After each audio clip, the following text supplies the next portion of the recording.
The PC is not a high priority device for the majority of consumers, so they do not feel the need to upgrade their PCs as often as they used to. And here's the really bad part. This is the interesting part of the quote. Some may never decide to upgrade to a PC again, and I think that's entirely possible and reasonable.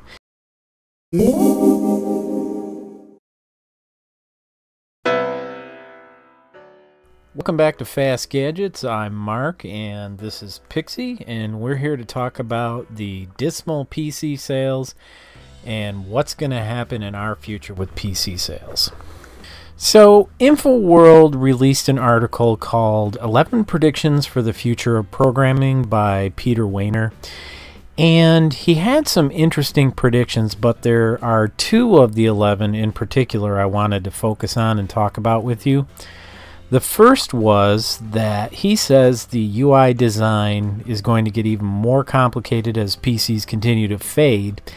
And as a result, less and less people are going to buy personal computers. And he gave some examples of where personal computer sales may still continue. One, he said, was office workers, and the other, he said, students who need to turn in an assignment. I really don't feel like students are buying PCs. Now, if we're going to lump all PC sales together, including laptops and ultrabooks, yeah, you could say that. But when I think of PCs, I think of actual desktop personal computers, which is what I think he's talking about.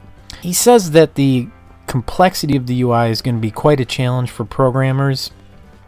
I can't really say because I'm not much of a programmer myself, but one of his concerns is that, and he's right, smartphones are becoming the thing and people are accessing the internet via smartphones, and the other method they use to access the internet, and remember, I'm not saying the World Wide Web here, I'm saying the internet, is consoles. So we use consoles quite a lot to play games, and to be honest, consoles are really nice.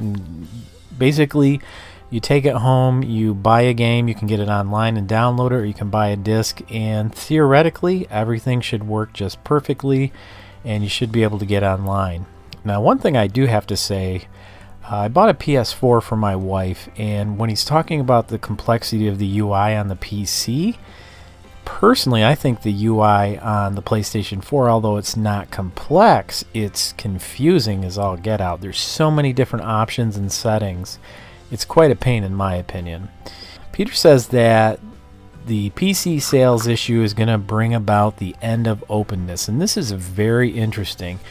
He's saying that with the slow death of specifically the personal computer desktop form factor, and I added in desktop because I'm thinking that's what he's discussing, basically means that the way we compile code, the way we create code, and he's coming from a coder's point of view, I'm coming from just a general user's point of view, but he does make a pretty good point. With the consoles and the phones and the tablets, they're kind of baked in. We get what we get. So we won't have a computer that's open that we can change any way we want to and modify to do what we need to do. He goes on to say that consoles are tightly locked down. No one gets into the marketplace without some kind of investment capital, in this case, especially with consoles. He says that the app stores are a bit more open as far as coding goes, but they really are walled gardens that limit what we can do. In that I do agree. So there are some limitations, although I have had videos in the past that talked about some of the stores for Android and for iPhone and for Mac and some of the garbage applications that are in there. So it's almost like there's no vetting going on whatsoever. A little bit scary. He says that it's really a distinction that's important for open source, and I'm not sure I agree with that. I think that for open source, you can compile and run code on any system, so it doesn't really matter if it's PCs or Mac or whatever. Now, he talks about the death of PCs, but what I find interesting about this, over here on Statista.com, they talk about the misery of PC sales. Well, if you look at this chart, and keep in mind this chart shows the percentage change from the previous year. So here back in the golden era of 2007, they had a 37.3% spike over the previous year's sales, where the PC had a slightly smaller amount. Now the two lines do tend to follow each other fairly closely. 2012, I'm not sure what was going on in 2012. Maybe somebody has an idea where Mac PC sales really were doing poorly. Now, if I'm not mistaken, 2012 was the first year the Retina Macs were offered, so that may have something to do with it. Maybe they were in a kind of a dead zone from the previous year, not really having anything too awfully new. The unibody had come out in late 2008, so it was essentially the same throughout those years. But thereafter, each year they've had an increase over the previous year. So as an example, in 2015 they sold 4% more systems than they did the previous year. And PC sales, on the other hand, are dropping substantially, although 2014 was a good year.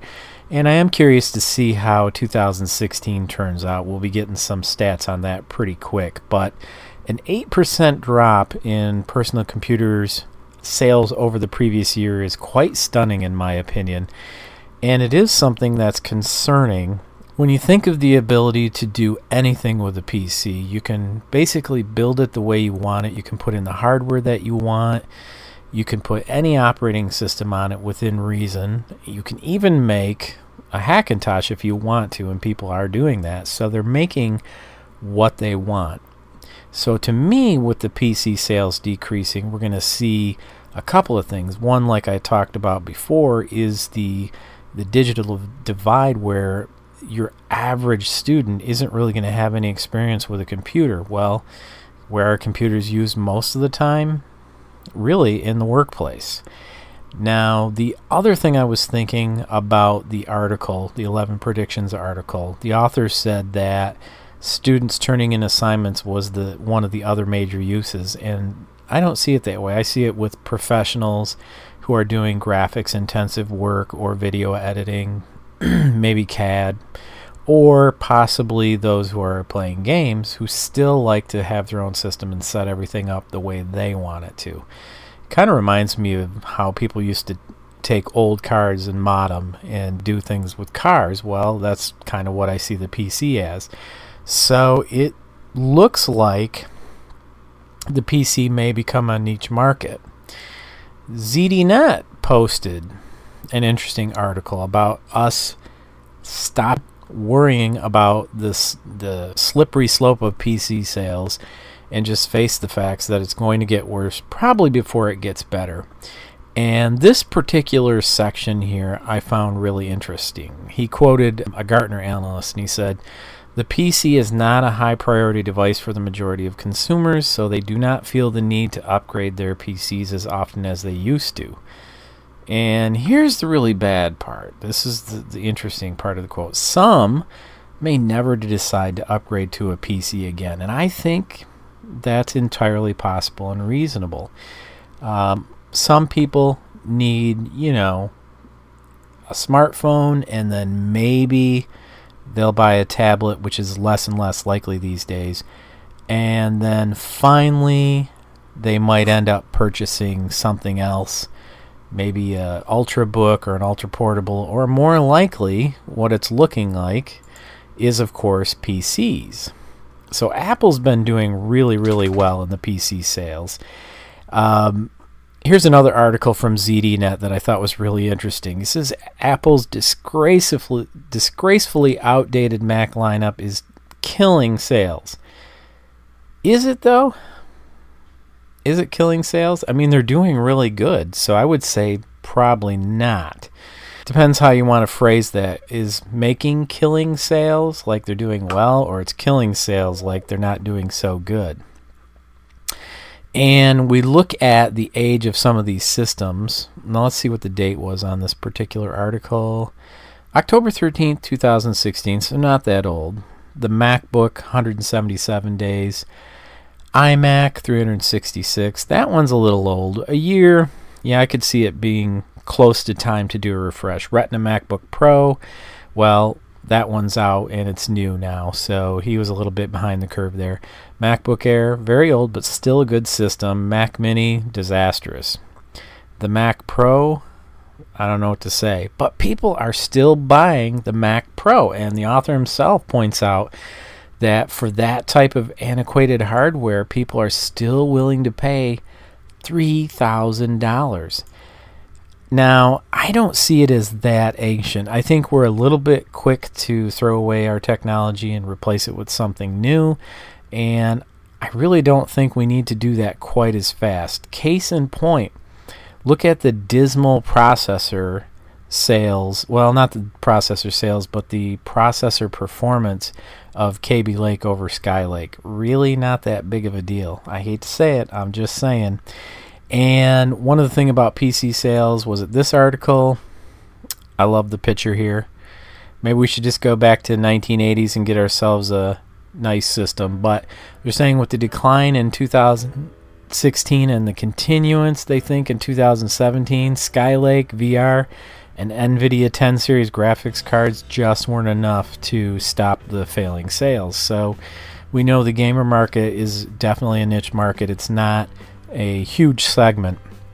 At this point, I would say the major purchaser of personal computers is business, clearly. So what's going to happen with PCs? Is it something that's going to go away and everything we consume is going to be a small tablet or some kind of special ultra portable netbook or a smartphone? Is that the way the future is going to be? I'd like to hear your comments, and as always, thank you for watching. If you enjoyed the video, give it a like and subscribe, and if you really enjoyed it, share the video. And I'll see you next time on Fast Gadgets.